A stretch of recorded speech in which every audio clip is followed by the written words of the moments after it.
अपने तबस्सुम टॉकीज़ को ज़रूर कीजिए सब्सक्राइब और बेल आइकन दबाना ना भूलिएगा। आदाब, नमस्कार दोस्तों, मैं हूं आपकी अपनी तबस्सुम और आप देख रहे हैं तबस्सुम टॉकीज़।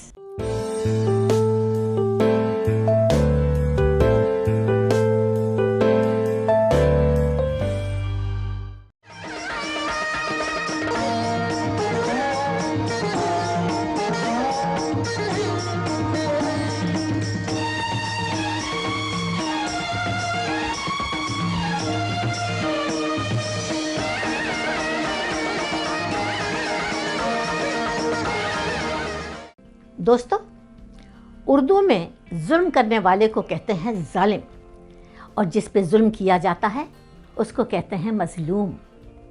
अगर कोई इंसान किसी दूसरे इंसान पे जुल्म करे तो उसे बहुत तकलीफ़ होती है, लेकिन अगर कुदरत किसी इंसान पे जुल्म करे तो उसे बर्दाश्त करना बहुत मुश्किल हो जाता है। और आज जिस मशहूर हस्ती की मैं बात कर रही हूँ, उन्होंने कुदरत के जुल्म को बर्दाश्त किया है और वो भी मुस्कुराते मुस्कुराते। और वो हैं मशहूर अभिनेत्री और बेहतरीन डांसर सुधा चंद्रन।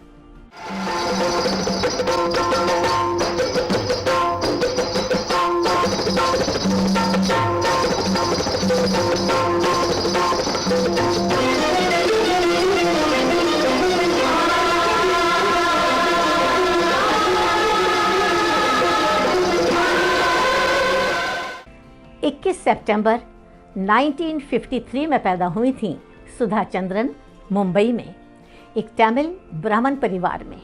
उनके पिता का नाम है के.डी. चंद्रन और वो अमेरिकन लाइब्रेरी के डेप्यूटी डायरेक्टर थे। और आपको सुन के बड़ी हैरत होगी कि वो एक्टर भी थे और कई फिल्मों में उन्होंने एक्टिंग भी की है। अब्बा, मेरी शादी राहुल से क्यों नहीं हो सकती? क्या बुराई है उसमें? बुराई कुछ नहीं है, वो अच्छा छोकरा है, पर लेकिन वो हमारे जात का नहीं है। तुम सिर्फ एक अय्यर छोकरे शादी करेंगे, अंडरस्टैंड? ये तो पार्तालुम अय्यर है। अब्बा, ना कल्याण पढ़ने इरंदाल राहुल दा पढ़ुएन। सुधा चंद्रन की माँ का नाम था थंगम। वो हाउसवाइफ थी और बहुत अच्छी क्लासिकल सिंगर भी। सुधा चंद्रन ने अपनी एजुकेशन कंप्लीट की बॉम्बे में, बॉम्बे यूनिवर्सिटी से। और दोस्तों, हम आपको ये भी बता दें कि सुधा चंद्रन अपने माँ बाप की इकलौती बेटी हैं, इसलिए माँ बाप उन्हें बहुत ज़्यादा चाहते हैं। बहुत लाडली और प्यारी बेटी हैं और इसीलिए उनकी सारी बातें मान लेते हैं। सुधा चंद्रन बहुत छोटी सी थी, 14-15 साल की, तो उन्होंने स्टेज पे क्लासिकल डांस के शोज़ करना शुरू कर दिए और वो भी अलग अलग शहरों में जाके।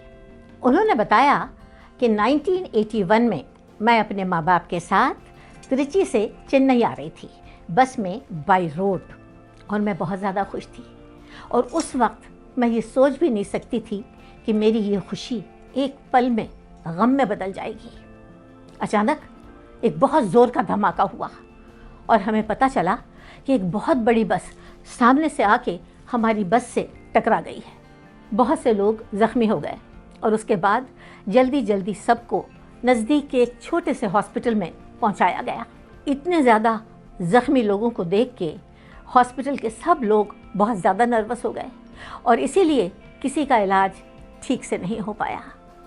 मैंने अपने आप को देखा तो मेरे सीधे पैर में बहुत सारे ज़ख्म थे और फ्रैक्चर भी हो गया था, लेकिन सही वक्त पर इलाज ठीक से न होने की वजह से मेरे पैर के जो ज़ख्म थे वो गैंग्रीन में बदल गए।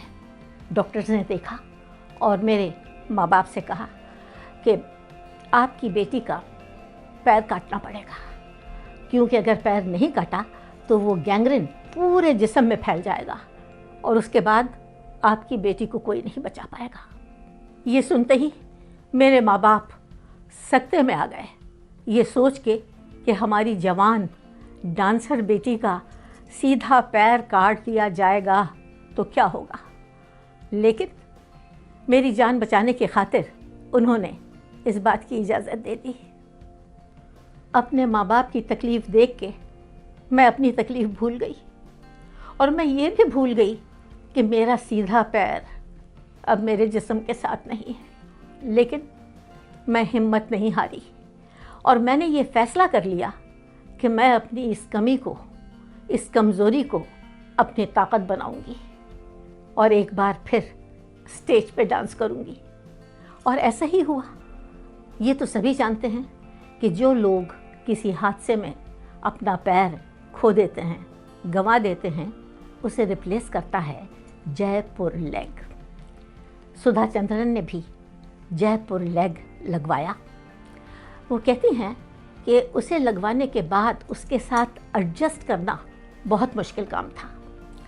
3 साल लग गए फिजियोथेरेपी करने में। उसके बाद मैं इस काबिल हो पाई कि मैं सही तरीके से चल सकूं और डांस भी कर सकूं।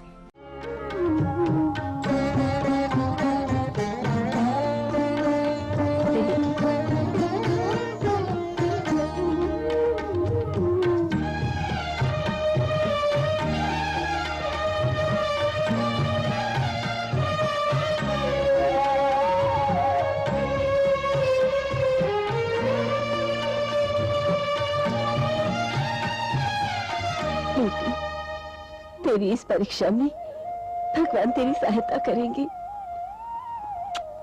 Wish you all the best Mayuri. Thank you Vasanti. दोस्तों, साउथ के एक बहुत मशहूर और बड़े प्रोड्यूसर हैं और उनका नाम है रामोजी राव।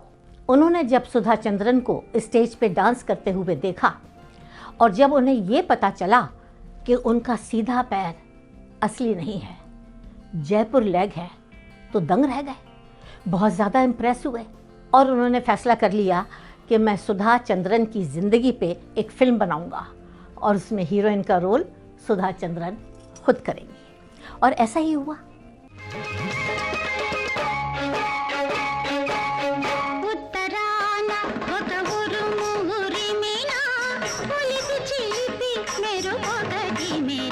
हाँ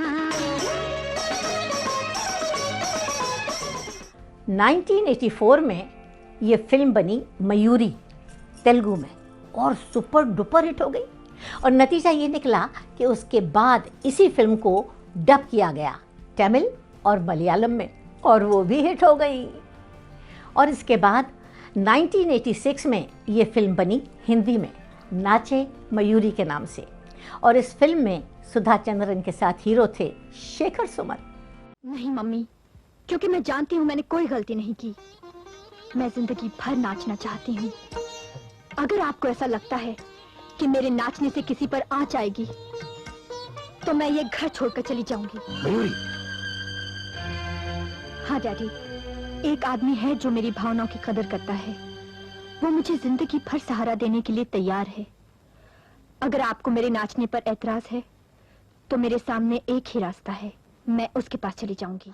नाचे मयूरी भी सुपर हिट हो गई और उसके बाद सुधा चंद्रन की कई हिंदी फिल्में आईं, जैसे थानेदार, कुर्बान, पति परमेश्वर और शोला और शबनम।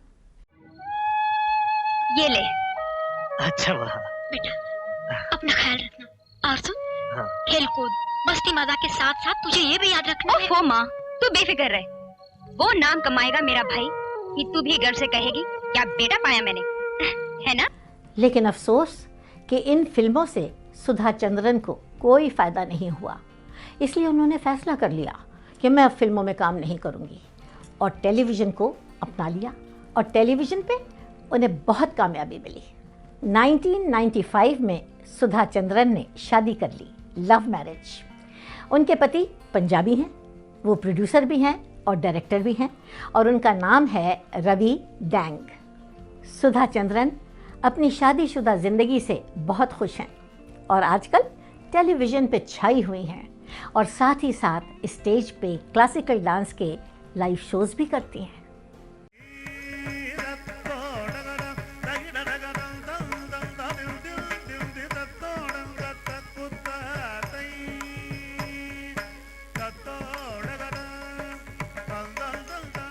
सुधा चंद्रन को इस बात की बहुत ज़्यादा खुशी है कि 1986 में उन्हें नेशनल फिल्म अवार्ड से नवाजा गया था।